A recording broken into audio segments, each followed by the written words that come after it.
क्या आपने कभी स्लीप पैरालिसिस के बारे में सुना है? ये एक ऐसी कंडीशन है जिसमें आप सोते-सोते अचानक से उठ जाते हैं। आपका शरीर नहीं हिल पाता, पर आपको एहसास होता है कि कोई आपके पास है, पर आप कुछ बोल नहीं पाते। आधी रात का वक्त है। एक 8 साल का बच्चा जैक अपने बेड पर सो रहा था। तभी फ्लोर बोर्ड पर किसी के चलने की आवाज़ सुनाई दी। धीरे-धीरे आवाज़ तेज़ होने लगी और पास आती जा रही थी। अचानक से वो आवाज़ बंद हो गई। चारों तरफ एक भयानक सी खामोशी छा गई। जैक हिलने की कोशिश करता है पर हिल नहीं पाता। वो चारों तरफ देखता है और तब उसे वो दिखाई देता है, एक बहुत बड़ी सी भयानक परछाई जिसकी सफेद आंखें बस उसे ही घूरे जा रही थी। और तब वो परछाई जैक की तरफ धीरे धीरे बढ़ती है। जैक का दिल बहुत तेज जोर से धड़क रहा था। वो परछाई जैक के पास आकर रुक जाती है और झुककर जैक के कान में कुछ कहती है।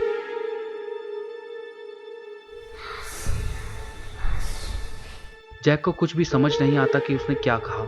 तभी चारों तरफ सन्नाटा हो जाता है और जैक अब हिल पा रहा था। जैक जल्दी से उठता है और अपने रूम की लाइट ऑन करता है। वो परछाई जा चुकी थी। जैक डर के मारे रोने लगता है। उसकी रोने की आवाज सुनकर उसकी मम्मी पापा भागकर उसके रूम में आते हैं। उसे कुछ देर चुप करवाने के बाद उसकी मॉम उसे सुला देती है। एक हफ्ता बीत जाता है। अब जैक भी उस हादसे से लगभग उभर चुका था, पर उसे अब भी अपने रूम में सोने से डर लगता है। एक रात लगभग रात के 9 बजे जैक के मम्मी पापा उसे सुलाने के लिए उसके रूम में ले जाते हैं और कुछ देर बाद लाइट बंद करके चले जाते हैं। रूम की खिड़की से चांद की रोशनी आ रही थी, इसलिए रूम में थोड़ी रोशनी थी। 9:20 तक जैक सो जाता है। तभी अचानक से किसी के चलने की आवाज़ उसके रूम के बाहर से आती है। जैक आवाज़ सुनकर उठ तो जाता है, पर डर के मारे अपनी आंखें जोर से बंद कर लेता है। पैरों की आवाज़ धीरे धीरे तेज होने लगती है और फिर अचानक से आवाज़ बंद हो जाती है। जैक धीरे से अपनी आंखें खोलता है और दरवाजे की तरफ देखता है। दरवाज़ा आधा खुला था और तब वो देखता है कि एक आदमी उसके मम्मी पापा की लाश घसीट कर ला रहा है। उनका पूरा शरीर पूरी तरीके से खून में लथपथ है। जैक बुरी तरह से डर जाता है और अपनी आंखें बंद कर लेता है। तब वो आदमी उन लाशों को घसीट कर उसके रूम में लाता है और उन दोनों को कुर्सियों पर बैठा देता है, मानो जैसे वो अभी भी जिंदा हो। और फिर उनके खून से दीवार पर कुछ लिख देता है और लिखकर वो सीधा जैक के बेड के नीचे छुप जाता है।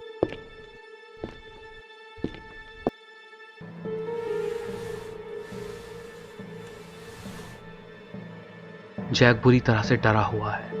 वो अंधेरा होने की वजह से दीवार पर लिखा कुछ भी पढ़ नहीं पा रहा और उसे पता है कि वो आदमी उसके बेड के नीचे ही छुपा हुआ है। किसी भी आम बच्चे की तरह जैक बस नाटक कर रहा है कि उसे कुछ नहीं पता और वो सोया हुआ है। जैक बेड पर ऐसे पड़ा है जैसे कोई लाश पड़ी हो। वो एक उंगली तक नहीं हिला रहा। आसपास सन्नाटा है और इतनी खामोशी की वजह से जैक बेड के नीचे छुपे उस आदमी की सांसें तक सुन सकता है। 1 घंटा बीत जाता है। अब जैक को धीरे धीरे कुछ दिखाई देने लगता है। वो दीवार पर खून से लिखे हुए अक्षरों को पढ़ने की कोशिश करता है। तब जैक पढ़ता है, मुझे पता है तुम जागे हुए हो। और तभी जैक नीचे से किसी के खिसकने की आवाज सुनता है।